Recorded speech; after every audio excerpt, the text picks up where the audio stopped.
Break के बाद रुक करेंगे यूपी बुलेटिन की ओर, जिसमें बात होगी बलिया की, जहां परिवहन मंत्री दयाशंकर सिंह ने मेडिकल कॉरिडोर, बाईपास और 50 बेड के क्रिटिकल केयर यूनिट का शिलान्यास किया है। साथ ही बात होगी फर्रुखाबाद की, जहां एक बेटे ने अपने ही पिता की निर्मम हत्या कर दी। ऐसी तमाम खबरों पर आइए विस्तार से डाल लेते हैं नजर।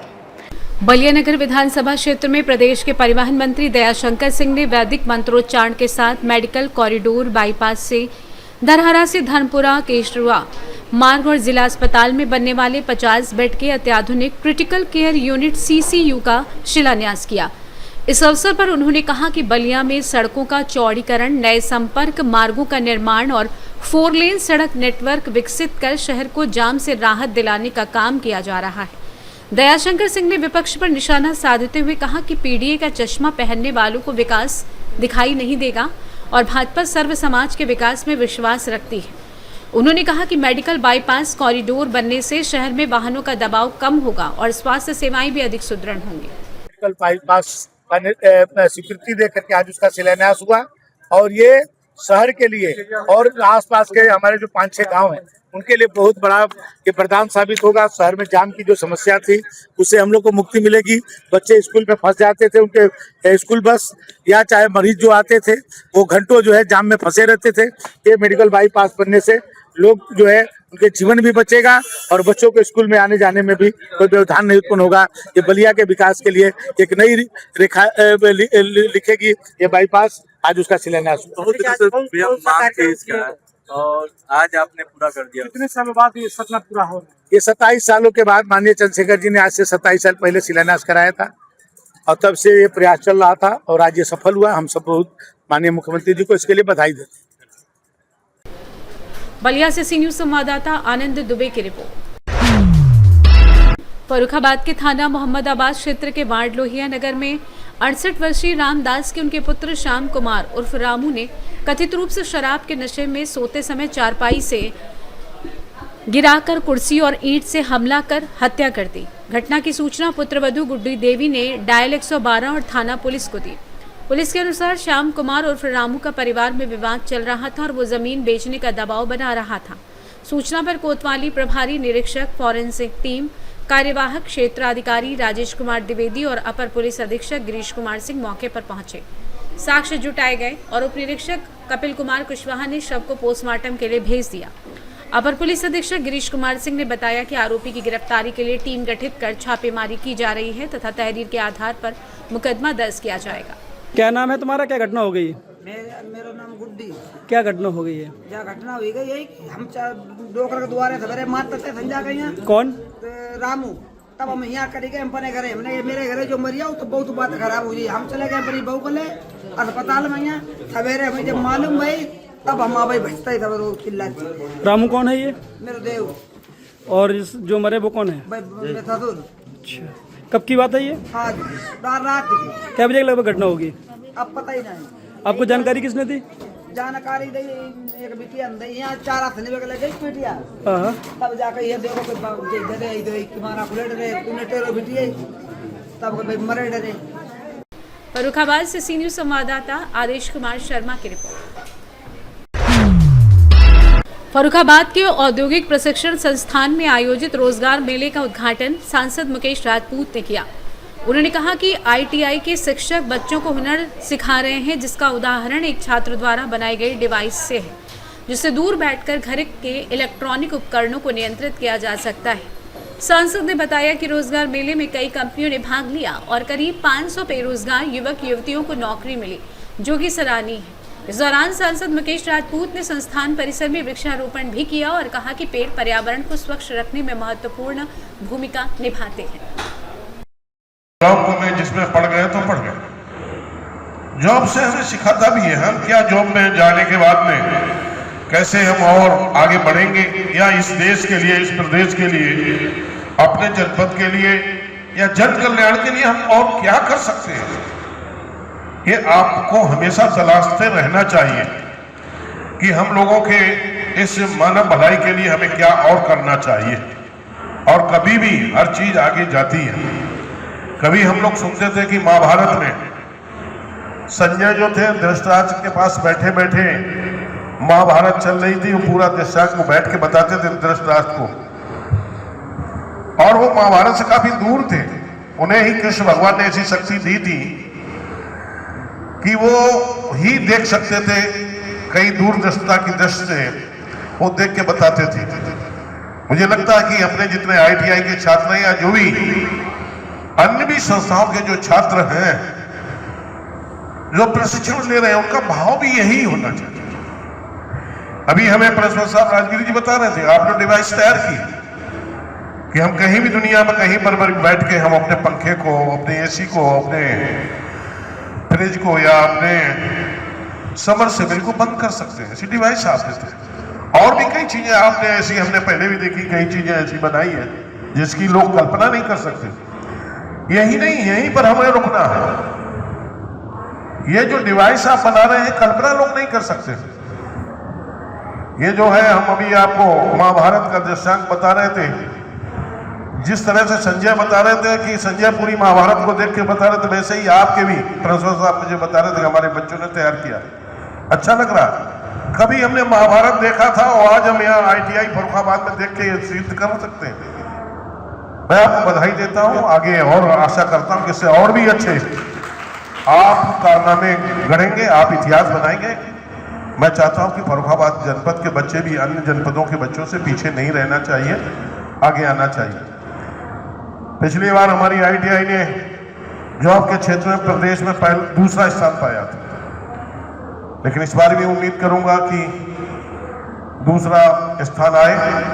पहला आए तो और अच्छी बात है, कम से कम अपना रिकॉर्ड तो बना के रखें। लेकिन कभी भी मैं बच्चों से फिर कहूंगा, पहले की 2014 की पहले की सरकारें थी, जब मैं पढ़ता था उस समय सिर्फ हम लोगों से कहा जाता था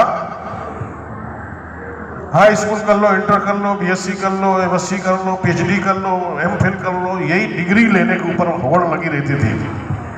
हमने BSc की है, हमसे MSc की है, फिर किसी अलग विशेष सब्जेक्ट के ऊपर डबल MSc की है, किसी ने डबल MA हिंदी पे की, किसी ने फिर अन्य किसी विषय पर की, MA डबल, PhD भी करते, MPhil करते, ये करते डिग्री लेने का काम करते थे। लेकिन इस समय की वर्तमान की सरकारें डिग्रियों पर विश्वास नहीं करती। अपने बच्चों के, अपने नौजवान बच्चों के, अपनी बेटियों के हुनर कौन सा है, वो किस क्षेत्र में आगे जाना चाहते हैं, और जो पढ़ना चाहते हैं वो पढ़ें, लेकिन जो जॉब करना चाहते हैं वो जॉब करें। ये सरकार के लिए मैं बधाई देता हूं इस चीज की। कम से कम ये नहीं डिग्री, अब डिग्री मैंने देखा एक बार 2007 में मैं जिला पंचायत अध्यक्ष था, तो उत्तर प्रदेश सरकार के द्वारा जब सफाई कर्मचारी की जगह निकली, तो यहाँ पर फर्रुखाबाद में करीब 1071 जगहों का वैकेंसी थी, उसमें आवेदन किया था। और आवेदन करने के साथ साथ जब हम उनके वो देख रहे थे सर्टिफिकेट, कोई MA किए होता, कोई MPhil किए हुए था, लेकिन वो 10,000 की नौकरी के लिए फार्म सफाई कर्मचारी की भर रहा था। हम लोग चिंतन कर रहे थे, ये 10,000 की सफाई कर्मचारी की, जिसने कभी अपनी मेज साफ नहीं की होगी, वो आज गांव में झाड़ू कैसे लगाएगा, गांव की नाली कैसे साफ करेगा। मैंने 1-2 लोगों को बुला के पूछा भी, हमने कि तुम कैसे सफाई कर पाओगे, कभी तो किया नहीं होगा, आपने अपने कपड़े भी साफ नहीं किए। बोले कि पहले हम नौकरी मिल जाए 10,000 की, और उसके बाद में आगे की कम से कम हमें सेल्फनेस आ जाएगी, इसके बाद हम आगे बड़ी नौकरी की बात चिंता करूंगा। लेकिन ये डबल MA करने के बाद लोग 10,000 की जॉब कर रहे थे। तो इसलिए सरकार डिग्रियां नहीं, डिग्रियों के पीछे नहीं, जॉब के पीछे लोगों को प्रेरित, बच्चों को प्रेरित करने के लिए प्रयास किया है। इसके लिए मैं अपनी सरकार को बधाई देता हूं और आप सबको भी ढेर सारी शुभकामनाएं देता हूं कि आपके ही पौरस से, आपकी परिश्रम की पराकाष्ठा से ये देश फिर विश्व में विश्व गुरु बनेगा और 2047 से पहले राष्ट्र विकसित राष्ट्र बनेगा। जय हिंद, जय भारत। सर, ITI में रोजगार मेला लगा है, तो रोजगार में कितने बच्चों ने आज प्रतिभा किया और कितने बच्चों का सिलेक्शन लगभग होगा? आज लगभग 477 बच्चों ने रोजगार मेला में अभी तक अप्लाई कर दिया है। और अभी भी रजिस्ट्रेशन चल रहा है। और रजिस्ट्रेशन के साथ साथ मुझे लगता है कि 500 से ऊपर बच्चों को यहाँ ITI में रजिस्ट्रेशन के उन्हें जो मिलेगा। छात्रों के द्वारा ITI के छात्रों के द्वारा एक नया प्रोजेक्ट तैयार किया गया है, उसके बारे में आप क्या कहेंगे? देखिए, अभी हमें यहाँ के प्रिंसिपल साहब जो राजवीर जी हैं उन्होंने बताया एक हमारे बच्चों ने डिवाइस तैयार की गई है, तो मैं ऑल इंडिया में कहीं पर भी बैठूँ, हमारे यहाँ AC चल रहा है, हमारे यहाँ पंखा चल रहा है, या हमारे यहाँ कोई भी इलेक्ट्रॉनिक सिस्टम चालू है, तो उस इलेक्ट्रॉनिक सेंसर जो डिवाइस है उसके माध्यम से मैं उसको बंद कर सकता हूँ ऑल इंडिया में कहीं पर भी बैठ के। तो इससे एक तो ये होगा कि कहीं पर भी किसी तरह से वो डिवाइस के माध्यम से हम जानकारी कर सकते हैं कि हमारे जनपद, हमारे घर पर कौन से पंखे या कौन से बिजली अन्य उपयोगी चीज़ें चल रही हैं। कभी हम लोग बाहर बैठे हैं, बाहर की लाइट नहीं बंद कर पाए हैं, या कभी हमारा समरसेबल पानी भर गया, टंकी भर गई, हम नहीं बंद कर पा रहे हैं, हमारा AC का टेम्परेचर सही है, रूम का टेम्परेचर सही है, लेकिन AC चल रही है, तो ऐसे हम बिजली की ऊर्जा को भी बचाएंगे और हम कोई दुर्घटना होने से भी बचाएंगे।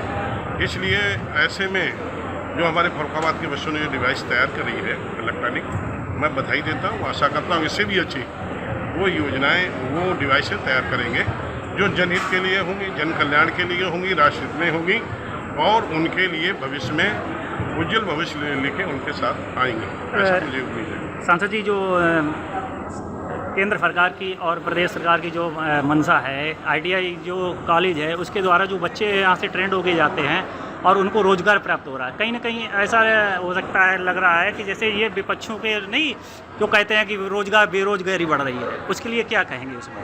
देखिए, विपक्ष का काम है आरोप लगाना, मनगढ़ंत आरोप लगाना। आप लोग भी देख रहे होंगे, अब वो हर साल बच्चों को, लोगों को रोजगार मिलना, किस तरह से उद्योग धंधे डेवलप हो रहे हैं। विश्व में हिंदुस्तान की बहुत सी चीज़ें, स्वयं निर्मित चीज़ें, जो मानव के द्वारा निर्मित चीज़ें, हैंडमेड चीज़ों का भी पूरे विश्व में डिमांड बढ़ रही है, अन्य चीज़ों की भी डिमांड बढ़ रही है। यहाँ पर चाहे रक्षा क्षेत्र हो, चाहे कंप्यूटर क्षेत्र हो, चाहे ऑटो सेक्टर हो, हर सेक्टर के जो हमारे जो है उपकरण हैं और उनसे बने हुए उपकरणों से बने हुए जो भी यंत्र हैं, पूरे विश्व में डिमांड हो रही है। आज हिंदुस्तान मांगने वाला नहीं, हर उत्पादन को बेचने वाला बन रहा है। तो इसलिए मुझे लगता है कि लोगों को जब वो हर क्षेत्र में हम आगे बढ़े हैं, तो रोज़गार भी जब आगे बढ़ेंगे तभी लोगों को, बच्चों को काम मिलेगा, तभी तो वो ज़्यादा उत्पादन करेंगे। तो इसलिए रोज़गार भी बढ़ा है। आज हमारा नौजवान रोज़गार मांगने वाला कम, रोज़गार देने वाला ज़्यादा बढ़ रहा है। जो माननीय प्रधानमंत्री की मंशा थी, उस मंशा पर हमारे नौजवान खड़े उतर रहे हैं। आपके द्वारा भी एक बात और कही गई थी कि जो पहले कहते नहीं कि छात्रों के द्वारा जो नौकरी होती है, नौकरी को जब तक आप नौकरी, सरकारी नौकरी उसी के दी जाएगी जिसके अंदर नॉलेज होगी। अगर नॉलेज नहीं है तो उसे नौकरी कहाँ से दी जाएगी? इसीलिए बेरोजगारी बढ़ रही है। नहीं, बिल्कुल, हमारे यहाँ आज बच्चों में हुनर डेवलप हो रहा है, जो जैसा हुनर है उन्हें उस हुनर को निखारा जा रहा, और उस हुनर के निखरने के कारण ही आज बच्चों को उन्हें हुनर के हिसाब से ही रोजगार मिल रहा है। ठीक है सर। फरुखाबाद से सीनियर संवाददाता आदेश की रिपोर्ट। गाजियाबाद के लोनी बॉर्डर थाना क्षेत्र की रतिराम कॉलोनी में हॉर्न बजाने के विवाद में 25 वर्षीय विपिन की गोली मारकर हत्या कर दी गई। बताया जा रहा है कि रविवार रात करीब 11:30 पर गली में बाइक का हॉर्न बजाने को लेकर विपिन का सोनू नामक युवक से विवाद हुआ था, जिसके बाद आरोप है कि सोनू ने फायरिंग कर दी। गोली लगने से गंभीर रूप से घायल विपिन को परिजन GTB अस्पताल ले गए, जहां डॉक्टरों ने उसे मृत घोषित कर दिया। विपिन सादरा स्थित एक ब्रश बनाने वाली कंपनी में काम करता था। घटना के बाद लोनी बॉर्डर थाना पुलिस ने मुकदमा दर्ज कर जांच शुरू कर दी है और आरोपी सोनू की तलाश में दबिश दी जा रही है। गौरव, क्या घटना कर रात मेरे एक भाई को गोली मार दी गई और मेरे को भी लगी है। पहली गोली मेरे को लगी थी। क्या कारण था? कारण था, हम अपने एक रिश्तेदार को छोड़ के आ रहे थे बाहर रोड पे। उधर से आते टाइम यहाँ 3-4 बंदे थे, पिछली गली में रोड पे थे, पीर के पास। उन्होंने रोका है, रोकने के बाद गाली गलौज की है। हमने हॉर्न मारा, हटे नहीं है। बोले मुझे जानता है, क्या है, कौन है। चीज़ें वहाँ उन्होंने ख़राब कर दी। उन्होंने सीधा फायरिंग की है। पहली गोली उसमें मेरे को लगी है, दूसरी मेरे भाई को लगी है, जिसकी हैंड टू हैंड मौके पे बिल्कुल सांसें थम गई है। थोड़ा गाना उसमें सांस था, जैसे लेके हम चले हैं तो हॉस्पिटल पहुंचने तक वो ख़त्म हो गया। कोई पहले विवाद था? कोई विवाद नहीं है, ना एक दूसरे को जानते हैं, कोई ख़ास बातचीत नहीं है।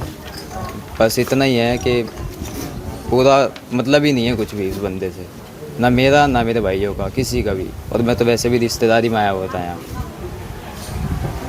क्या नाम है आपका? पवन। क्या हुआ था? जैसे कि मोहम्मद यहाँ पे पार्टी थी, मेरी लड़की की पार्टी कर रखी थी मैंने घर पे, और रिश्तेदार आए हुए थे मेरे पास। तो हम रात को छोड़ने के लिए गए थे यहाँ से नहर पे, तो उनकी गाड़ी में गए थे हम, 4-5 गाड़ी लेकर आए हुए थे वो। तो उधर से हमारे पास कुछ साधन नहीं था आने के लिए। फिर हमने यहाँ पे घर पे फ़ोन किया तो उन्होंने बोला हाँ गाड़ी हम लेकर आ रहे हैं। फिर यहाँ से बाइक लेकर हम 2 बाइक गए हैं, 2 बाइक ले गए। तो ऐसा मोड़ पड़ता है एक मंडी में, वहाँ पे बच्चों पे थोड़ा चाटे वाटे लगाए उन लोगों ने। यहाँ पे ये बदमाशी टाइप बहुत ज़्यादा बदमाशी करते हैं, यहाँ पे चाटे वगैरह लगाए उन पर। तो ये चाटे वाला कोई बात नहीं है, चले गए। हमें बोला उन्होंने भाई कैसे बात है, वहाँ चाटे लगाए उन्होंने। मैं चल कोई बात नहीं, कोई नशेड़ी वशेड़ी होंगे, कोई बात नहीं, मैं देख लेंगे, कोई बात नहीं। वहाँ पे आए हैं, तो वहाँ पे आने के बाद जैसे हमने यहाँ पे आए ना, तो उन्होंने तुरंत ही बाइक नहीं रोकी ना कुछ, सीधी फायरिंग करी है। एक फायरिंग फ़ोन पे लगी है, फ़ोन पूरा डैमेज है। दूसरी सीधा पेट में लगी है यहाँ पे भाई को, वो हैंड टू हैंड ख़त्म। कितने बजे की घटना थी? ये करीब 11:40 की बात है, रात के समय की बात है। कोई पुराने विवाद? नो।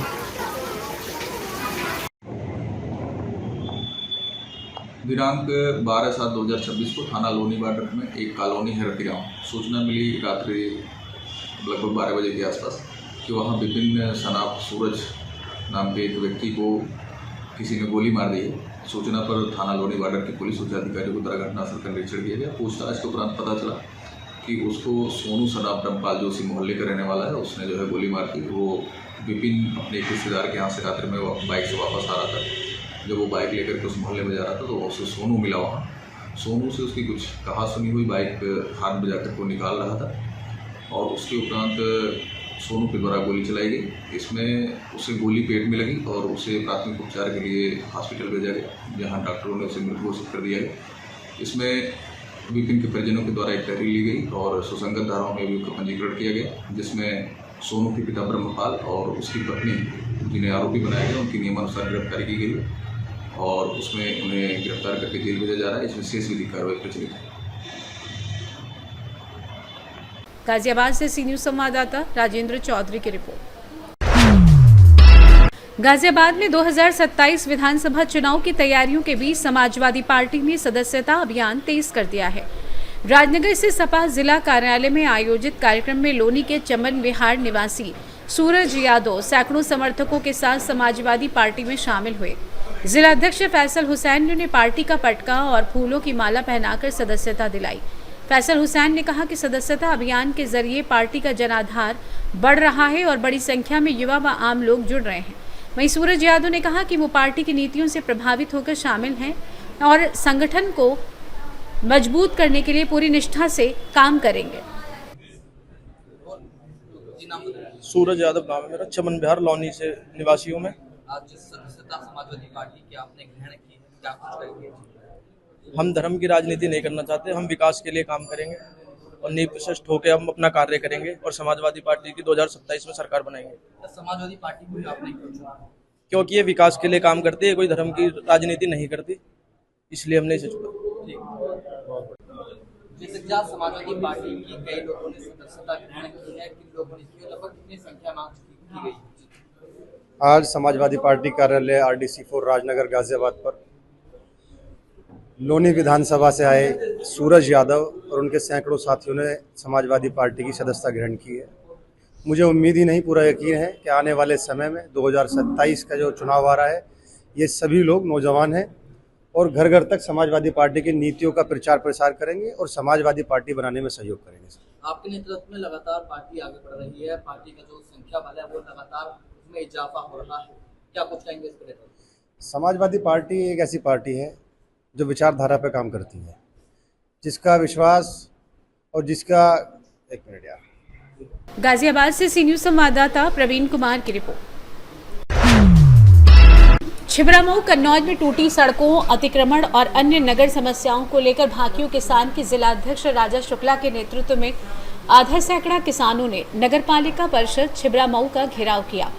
प्रदर्शन के बाद अधिशासी अधिकारी अजय कुमार को ज्ञापन सौंपकर सड़क निर्माण में अनियमितता, सीवर और मार्ग निर्माण, स्थायी अतिक्रमण हटाने, बड़े वाहनों की नो एंट्री वेडिंग जोन बनाने, टूटी सड़कों व नालियों की मरम्मत, सफाई व्यवस्था सुधारने सहित कई मांगे रखी। राजा शुक्ला ने चेतावनी दी कि समस्याओं का जल्द समाधान नहीं हुआ तो संगठन उग्र आंदोलन करेगा। इस दौरान प्रदेश प्रवक्ता डॉक्टर रजनीश दुबे, प्रदेश महासचिव ऋषि चौहान, सौरभ यादव, आनंद तिवारी, शांतनु यादव, टीटू ठाकुर, गोपाल पाठक, जीतू शर्मा, अखिलेश शाक्य, अनिल नायक, शैलेंद्र सिंह, आनंद शुक्ला, तरुण त्रिपाठी, राजन, शैलेंद्र चौहान और सुरजीत नायक सहित कई कार्यकर्ता मौजूद रहे। हाँ, भारतीय किसान यूनियन किसान के जिला अध्यक्ष या नगर पालिका में कैसा धरना प्रदर्शन किया? आज नगर पालिका में हम लोग नवनियुक्त ईओ साहब से नगर की विभिन्न समस्याओं को लेकर ज्ञापन देने आए थे, जिसमें नगर की सफाई व्यवस्था और सड़कों की जो जीर्ण शीर्ण हालत पड़ी हुई है और रोड पर अतिक्रमण का विषय है, जिसको लेकर हम लोगों ने आज ईओ साहब को पत्र के माध्यम से अवगत कराया है। इसकी तत्काल प्रभाव से उन्होंने आश्वासन दिया है कि तत्काल प्रभाव से जांच कराकर विधिवत कार्रवाई कराई जाएगी। उनके आश्वासन से संतुष्ट हैं आप? हाँ बिल्कुल, समय जो उन्होंने समय दिया है 1 हफ्ते का, 1 हफ्ते के समय के उपरांत अगर समस्या का समाधान नहीं होता है तो हम लोग यहाँ पर नगर पालिका परिषद में धरना प्रदर्शन करने के लिए बात नहीं। कन्नौज से सी न्यूज संवाददाता महेश गौड़ की रिपोर्ट।